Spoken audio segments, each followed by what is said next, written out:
아침 출근길 부산의 한 지하철역. 깔끔한 차림의 직장인들이 일제히 한 대형 건물로 향합니다.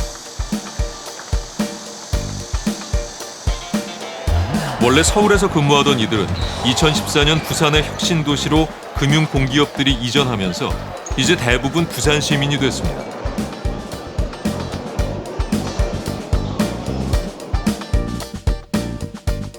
이 건물은 높이 289m, 층수로는 63층이어서 부산의 63빌딩으로 불립니다. 빌딩 고층부에는 원래 서울 여의도에 있던 한국거래소가 자리 잡았습니다. 그 아래로 한국자산관리공사, 한국예탁결제원이 입주했습니다. 그 아래쪽으로는 한국남부발전, 한국주택금융공사, 그리고 주택도시보증공사가 자리 잡았습니다.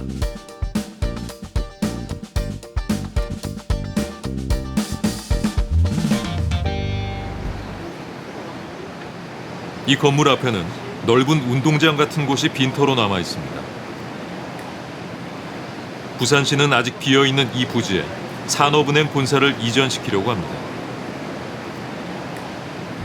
앞에 보이는 곳이 한국산업은행이 이전할 수 있도록 우리 시가 제안한 부지입니다. 부지 면적은 17,500제곱미터로서 이 부지에 용적률 1000%까지 본사 건물을 신축할 수 있습니다. 바로 옆에 붙어있는 부산국제금융센터에는 현재 37개 기관 4,900여 명이 근무를 하고 있고, 현재 3단계 짓고 있는 건물이 완공될 시에는 4,000명이 추가로 근무할 계획으로 있습니다. 이 일대에는 또 한국은행 부산본부, 부산은행 본사, 기술보증기금 등도 있어서 산업은행이 이전하면 금융허브로서의 시너지 효과를 만들 수 있다는 것이 부산시의 생각입니다. 산업은행은 부산을 위한 이전이 아니고 대한민국을 위한 이전입니다. 부산은 대표적인 글로벌 물류 허브 도시입니다. 물류 허브의 기능에다가 금융 허브 기능까지 만일에 부과가 되면은 홍콩이라든지 싱가포르와 같은 그런 국제적인 도시를 만들게 되고, 그게 한국의 남부권의 형성이 되게 되면 수도권의 부근과는 새로운 성장축이 형성이 될 수 있게 됩니다. 그렇게 되면 대한민국의 이제 명실상부한 어떤 국가 균형 발전이 이루어진다, 이렇게 이해하시면 되고. 부산시는 부산으로 이전한 공기업 직원들의 가족 동반 이주율이 82.2%로 전국 10개 혁신도시 가운데 1위에 오른 점을 강조합니다.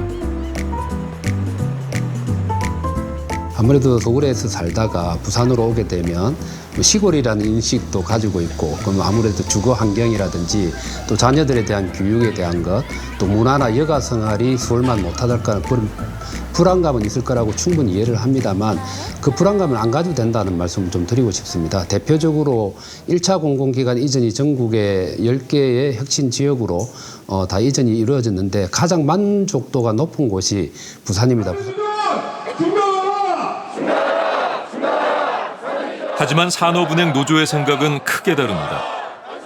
직원들이 단순히 지방에 가기 싫어서 이전을 반대하는 게 아니라는 겁니다. 설문조사 기간에 의뢰한 결과로는 70%가 넘는 기업이 산업은행 부산 이전을 할 경우에 산업은행과 거래를 끊겠다고 했습니다. 그것 자체가 산업은행의 손실로 이어지는 것이고, 그렇게 되면 산업은행이 지원해줘야 할, 정책금융을 받아야 할 기업들의 피해가 가는 것입니다. 그 피해는 고스란히 그 기업에 종사하는 국민들이 받게 되는 것이고요. 연쇄적으로 손실이 발생을 할 것입니다.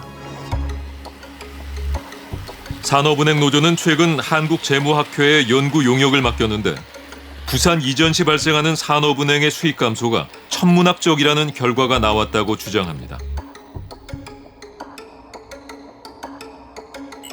기업 금융 부분에서 고객 수가 감소하고 PF, 즉 프로젝트 파이낸싱 부분에서 수익이 감소하며 트레이딩에서도 소통 부재로 소외되고, 특히 현재의 엘리트 금융 인력이 부산으로 가지 않고 오히려 퇴사한다는 것입니다.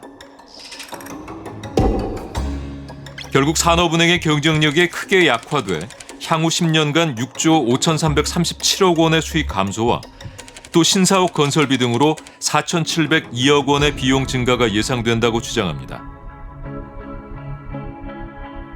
부산 이전이 단순히 공간적인 이동뿐만 아니라 그 과정에서 산업은행이 그동안 지켜왔던 여러 가지 금융 경쟁력이 훼손될 수밖에 없다는 것입니다. 물리적 거리가 아직까지는 굉장히 중요한 요소입니다.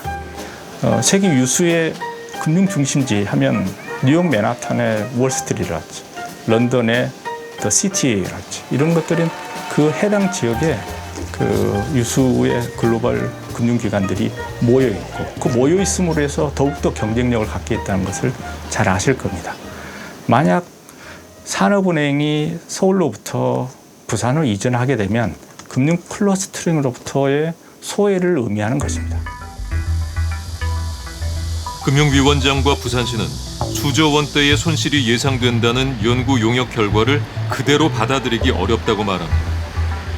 산업은행의 부산 이전과 마찬가지로 1차로 이전해온 공공기관들도 이전해올 경우에 대단히 많은 문제점이 있을 것으로 크게 우려를 했습니다만은 기존 내려와 있는 모든 공기업들이 기존에 하고 있는 업무를 충분히 잘하고 있고 이와 아울러 지역과 밀착된 경영을 펼치면서 오히려 과거에 비해서 그 기능이 확대되고 더 잘하고 있다는 평가를 하고 있기 때문에 그런 부분에 대해서는 염려를 하지 않아도 될 것으로 저는 생각을 합니다. 캠코나 허그 같은 그런 그 금융 공기업들은 다양한 금융 업무 중에서 극히 일부만을 담당하고 있습니다. 근데 아시다시피 산업은행은 아까 말씀드린 것처럼 기업 대출과 같은 전통적인 커머셜 뱅킹 역할도 하고요. 트레이딩이나 그 투자 업무와 같은 IB 업무를 할 뿐만 아니라 기업 구조 조정 그리고 심지어 벤처 투자까지 하고 있습니다. 강력한 이 수도권 흡인력으로 인해서 수도권과 지방 간의 격차는 더욱 벌어지고 인구는 물론 모든 면에서 수도권 집중이 일극 집중이 갈수록 강화되고 있습니다. 이렇게 가다 보면 지방 소멸이라는 이야기가 나올 정도까지 되고 있는데 그런 차원에서 산업은행은 물론이고 제2차 공공기관 이전도 빠른 시간 내에 정부 차원에서 추진이 돼야 된다고 생각을 합니다. 산업은행이 실제 부산으로 이전하기 위해서는 산업은행은 본점을 서울에 둔다는 현행 법 규정을 바꿔야 합니다. 이 때문에 국민의힘에서는 본점 위치를 부산으로 바꾸는 산업은행법 개정안을 발의했습니다. 반면 국회 과반 의석을 차지한 민주당의 수도권 지역구 의원들은 이에 반대하고 있습니다. 현재 산업은행법 개정안은 국회 정부위원회에 계류 중인데 내년 총선까지 이전 논란이 이어질 것으로 보입니다.